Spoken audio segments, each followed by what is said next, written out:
almost the entire wing outside of these sections where the engines are, almost the entire wing is a giant fuel tank. One shot to the... And so these had a nasty habit of not exploding, but basically vaporizing. So when a Catalina got shot, or if there was some kind of spark, they would find almost nothing. I mean, it's so much gas. Unless you were on almost an empty tank, if you have an accident or get shot up in one of these, it's a giant fireball and almost everything's incinerated. Okay? So it's good from a long range standpoint for just observation, purely observation aircraft. Me personally, I would want nothing to do with these. These are death traps. Okay? The definition of Those death cars. trap. Yeah. Sorry. Please. Those cars in the 70s with the gas, it was like the gas tank was right. The in Ford back of Pinto. it. Wasn't it the Pinto. Pinto? It was Yeah, it was the Ford Pinto. Just barely hit it, it would blow up. Well, here's another alternative. Dirigibles. Okay? Dirigibles are another alternative. This is the SS Shenandoah. That's the name of the dirigible. By the way, this is the dirigible that, so I guess it was a year later. It was 25, not 23. Because this is the one Moffat's going to be on when it explodes. So that's the actual craft. And the problem is they use hydrogen, not helium. So if you see the Goodyear blimp in those are all using helium. These use hydrogen. Helium is not radically flammable. As I understand, I don't do science, as you well know, but as I understand it, helium is not flammable, or at least not drastically flammable. Hydrogen is very flammable, which is one of the reasons that the hydrogen fuel cell, they've been talking with cars, maybe doing hydrogen fuel cells. That's the reason we've never gotten to like a Tesla level with those. It's that if something goes wrong, your car explodes into a giant bomb. Yeah, so you don't want to do that. So they're still working on it. You never know. Maybe they'll perfect it, but that's why that hasn't gone anywhere. What else? Okay, so you've got Zeppelins. So they get some ideas about what things we could do with Zeppelins. And this might, if you're a movie buff, you might recognize this. You could launch planes from dirigibles. Indiana Jones and the Last Crusade. I was sort of thinking about it.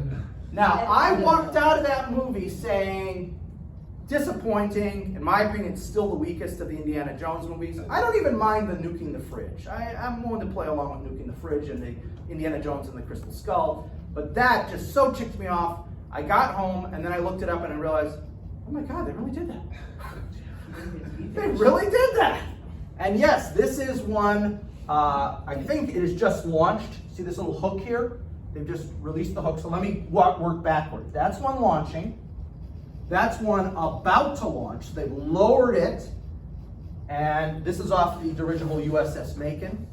And he's revving up the engine, and then he's going to pull something over here that's going to release the hook, and he's going to fly away.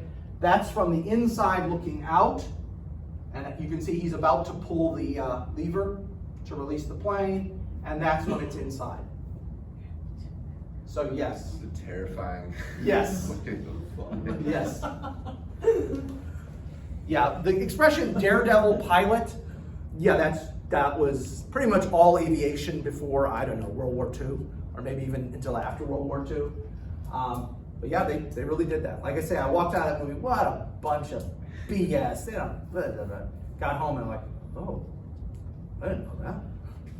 Very embarrassed. Thankfully, I hadn't been yelling at anybody during the movie and saying, I didn't yell at the screen and say, hey, that's stupid, that didn't happen. Yeah, exactly. And here's the Japanese carrier sub, okay?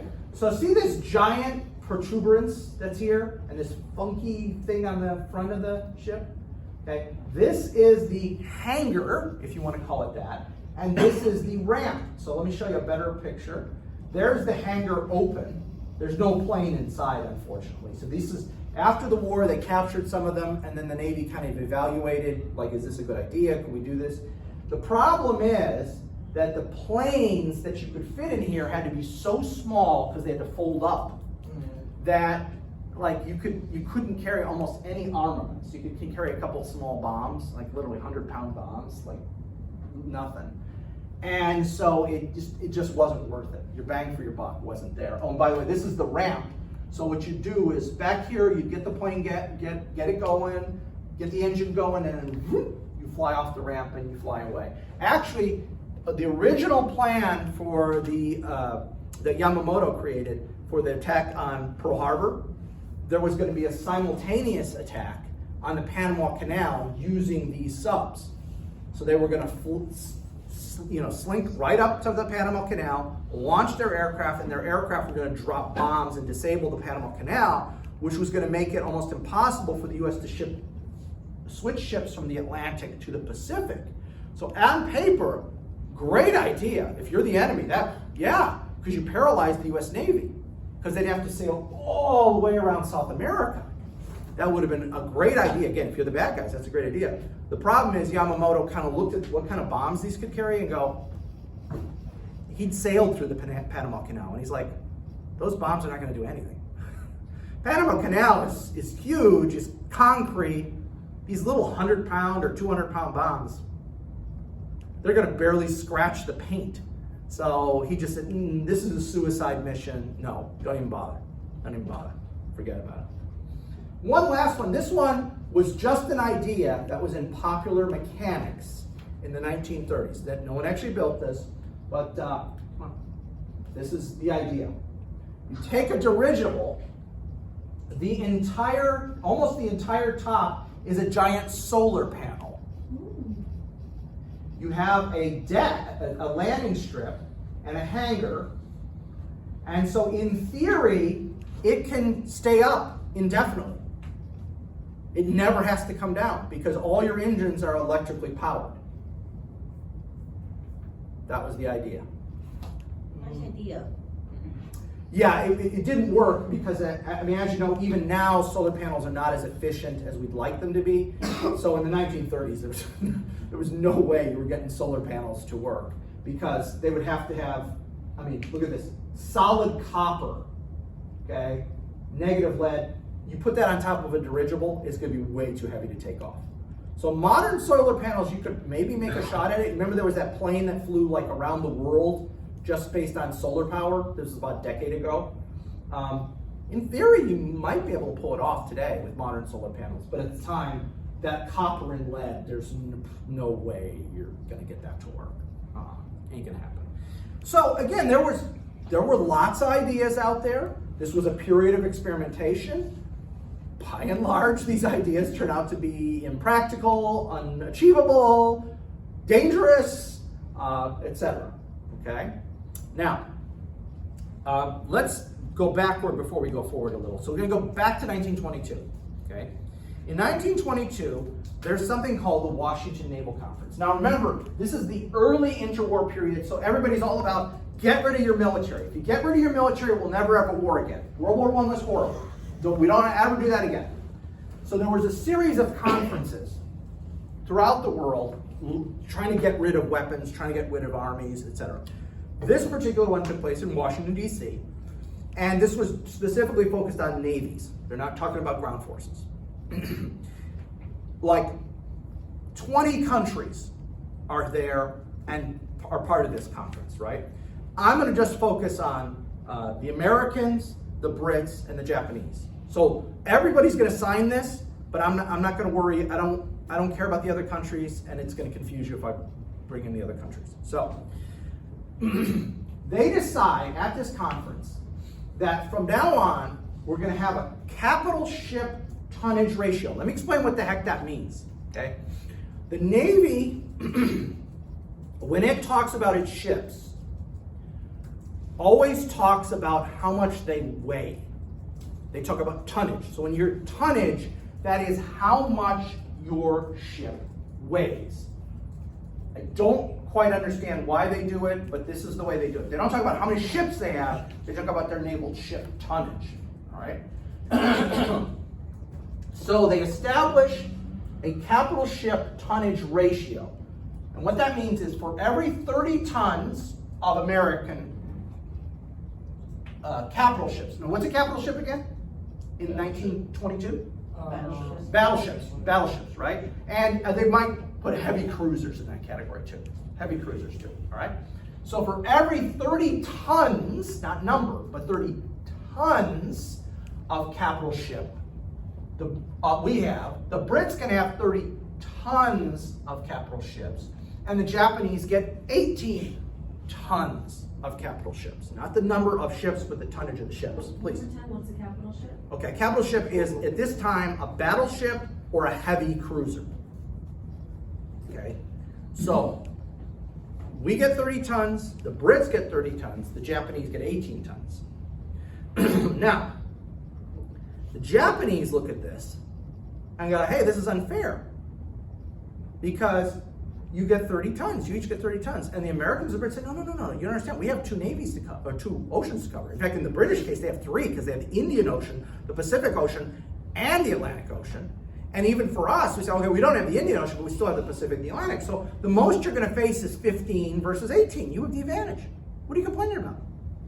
The Japanese go, no, you guys were allies in the last war. You're going to probably be allies in the next war. So 15 plus 15 equals 30. I can do math, that kind of math. So no, we're getting ripped off. But the Americans and the Brits, no. You know, no, that's not going to happen. It's not going to happen. Okay? It does happen, as we know. But that's what they say. Now, for aircraft carriers, we also establish a tonnage ratio of 27, 27, 16. US, Brits, Japanese. And again, when the Japanese object, we said, no. I mean, 27, that's 13 and a half. You've got 16. You got the advantage. What are you complaining about? You're fine. Don't worry about it. Now, ironically, this is signed so early that we have to scrap some capital ships to meet this tonnage ratio, but we actually get to build new aircraft carriers. So this also plays to Moffett. This is a boon for Moffett. They have to scrap some battleships and some heavy cruisers. He gets to build brand new aircraft carriers. Because remember, the Brits are the leaders. So they're 27. Us and the Japanese are having to go up to reach that 27. In this category, we're going down, but in this category, we go up. So we're actually getting more aircraft carrier tonnage as a result of this treaty. What else is in this treaty? Oh, sorry, do you have a question? Have any countries ever gotten caught like breaking their ratio or going over? No, in this treaty, because one of the other next bullets is it's a 10-year treaty. Everybody for that 10 years honors it. And the reason is everybody's exhausted from World War I. The Great Depression is going to hit, so everybody honors it. Yeah, because it's just not in anybody's interest not to honor it. Now, after it's expired in 1932, then people go on a building spree. But during the 10 years, everybody honors it. But again, it's not because they're all honest and everything. It's just because everyone's so exhausted and they're broke, and those are the main reasons. Yeah. And like I say, if you look at the details of this, there's Italians and they've got the separate ratio. The French have got their separate ratio, etc. There's about like 18 or 20 countries that signed this thing. But we don't care about any of them because the major naval powers in World War II are going to be these. The Germans, by the way, don't sign it because they're not allowed to have much of a navy, remember? So nothing to see here. Keep moving. All right, what else is in this treaty? There's a 10-year moratorium on new capital ships. So not only are we going to scrap some of our existing capital ships, we all agree no new battleships, and no new heavy cruisers for 10 years, for the 10 years that the treaty is in place. And again, nobody's upset by this because all the governments suddenly are getting cheap. And so, hey, the governments look at this as, this is great. We don't have to spend money for 10 years. This was awesome. The only angry nation was Japan. Yeah, exactly. The Japanese are the only ones that are going, what the heck is going on here? Everybody else is like, oh, thank God. 10 years, we don't have to build anything new. We don't have to worry about anything. Oh, this is awesome. We love this. Okay. The caliber of capital ship guns is limited to 16 inches. Now, 16 inches doesn't sound like much, but I will tell you that on the ground, until the MLRS came out, the multiple launch rocket system, until that came around, there was almost never anything bigger on the ground than 8 inch. And those were exceptionally rare. You very rarely saw those, for instance, the Army. The Marine Corps never had anything bigger than 155s, I think. I don't recall the Marine Corps ever having anything bigger than 155 millimeter. So 16 inches, huge. Weight-wise, it weighs as much as a car. The actual shell. It's not as big as a car, even though it's 16 inches, but the weight of the shell is the equivalent of a car in a 16-inch tube. That's how heavy we're talking. Okay, it's massive, absolutely massive. We never get bigger than this, even after the treaty expires. So the biggest guns we have are in the Iowa class battleships, and they're 16-inch. The Japanese, when this is done, they keep getting bigger, and their biggest are on the Yamato and her sister ship, which I forget off the top of my head, 18.1-inch guns. So just massive guns. And lastly, of the things we're going to worry about, there's tons of stuff in this treaty we're not even talking about, okay? We all agree that we are not going to create new or strengthen existing fortifications in the Pacific. And this is kind of a two-way street, because this means for 10 years, we can't improve Midway, Guam, Samoa, the Philippines. We can't improve any of that. But it also means the Japanese can't improve theirs. So it makes it easier for the Japanese to conquer all our stuff in 1941 and 42, but it also makes it easier for us to reconquer all our stuff and then conquer their stuff in 43, 44, and 45. So this is kind of it's a catch-22. It's a win-lose. Yeah, we both win and we lose at the same time. So it's probably, honestly, for us, it's probably better we did this than we didn't, because we're going to wind up conquering more things than they conquered from us. So we're probably better off in the long run. All right. So what this does, what this treaty and other treaties like it do, is create unintended consequences. And this should be I'm sure somebody's written a book on this just whole idea, is that every historical decision you make as a country or a military or whatever, there are going to be things that are going to happen that you did not see, you probably could not see, and you have no idea are going to happen. And again, it doesn't mean you're stupid. No, please do not ever fall into that trap of thinking people in the past are stupid, we're so smart. No. 10, 20, 30 years from now, someone's going to look back and say, those guys in the 2023 were so stupid, but we're so smart now. No. You know what? Everybody's stupid and everybody's smart. It's all about circumstances. All right? So what are the unintended consequences of this for the Navy specifically? Well, because we can't build new capital ships, we're going to come up with weird designs. So the carriers, like I said, we get to build more carriers because we can't build capital ships, so we'll build carriers. And then these battle cruisers or pocket battleships really become all the rage. You remember those suckers? Remember the battle cruisers, poor what's his name? Jackie Fisher? Remember that whole thing?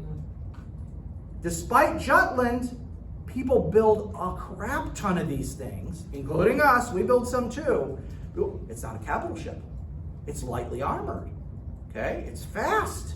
Oh yeah, that'll be great. We'll be fast. We'll dodge the bullets.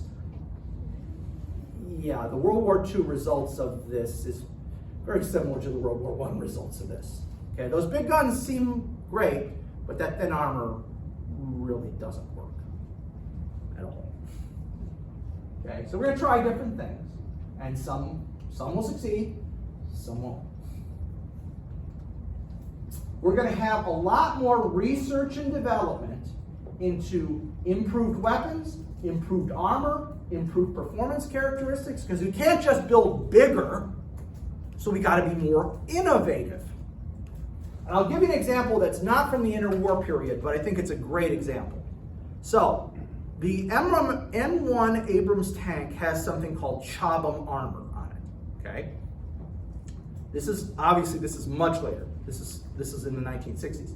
Cha-Bomb armor wasn't designed by the U.S. Army. Cha-Bomb armor wasn't designed for tanks. Cha-Bomb armor was designed by the Royal Navy so that they could have thinner hulls on their ships, but still have as much defensive protection as with thicker armor.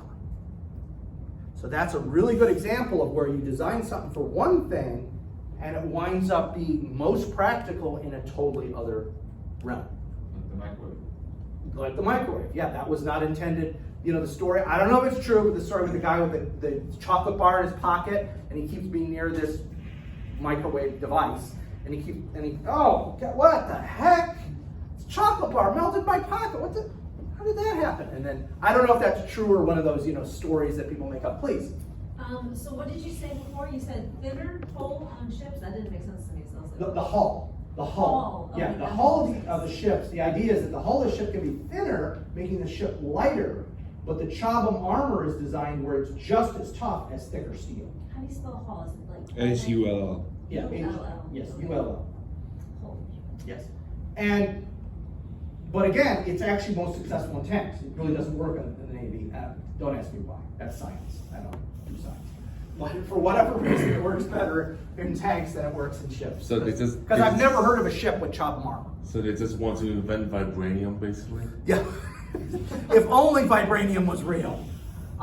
Anyway, so for the bases, these bases on these islands in the Pacific, the Marine Corps especially, the Navy to a lesser extent, but mostly the Marine Corps comes up with imaginative, and I mean that not pejoratively, but the imaginative ways to defend or to assault these bases throughout the Pacific. They're going to come up with different ways to do it. And most people don't realize, a buddy of mine who's a Marine Corps historian, the Marine Corps was spending 1/3 of its interwar budget on base defense. They had a whole separate unit called the Defense Battalion, and 1/3 of their interwar funding was just going to defense battalions during the interwar period. Because they had in their mind figured out a way to defend these forward bases from assault by the Japanese. It didn't work out the way they'd hoped. But they were trying. Now on the assault side, they actually do eventually get that right, and that is the basis for amphibious assault during World War II.